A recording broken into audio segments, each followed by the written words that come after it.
জল যন্ত্রণার প্রতিবাদ। স্থানীয় কাউন্সিলর ও পুলিশকে জলে নামতে বাধ্য করলেন ক্ষুব্ধ বাসিন্দারা। ঘটনাস্থল মহেশতলা।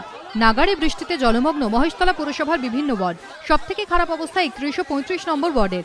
শহরের স্থানীয় বাসিন্দাদের অভিযোগ, নিকাশি সমস্যার সমাধানে কোনো উদ্যোগী নেয়নি পুরসভা। প্রতিবাদে মঙ্গলবার বজবজ ট্রাঙ্ক রোড অবরোধ করেন দুই ওয়ার্ডের বাসিন্দারা। খবর পেয়ে ঘটনাস্থলে পৌঁছন 31 ও 35 নম্বর ওয়ার্ডের দুই তৃণমূল কাউন্সিলর অলকা মাইতি ও জয়ন্ত সরকার। তাদের দাবি, সিপিএম এর প্ররোচনাতেই পথ অবরোধ, আর এতেই আগুনে ঘৃতাহুতি পড়ে। প্রতিবাদের সরব হন এলাকাবাসী। দুই কাউন্সিলরকে জমা জলে নামতে বাধ্য করেন তারা।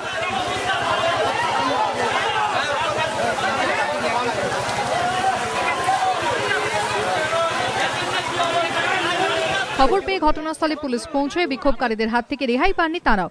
রীতিমতো জুতো খুলে জলে নামতে হয় পুলিশ কর্মীদেরও।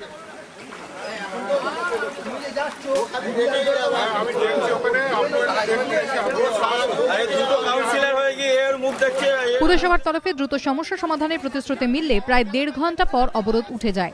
তবে শুধুমাত্র মহেশতলা পুরসভার 31 ও 35 নম্বর ওয়ার্ডই নয়, একাধিক ওয়ার্ডে জলমগ্ন হয়ে পড়ে। সমস্যায় পড়েন সাধারণ মানুষ। সঞ্জয় মিত্র, জয়ন্ত রায় রিপোর্ট, এবিপি আনন্দ।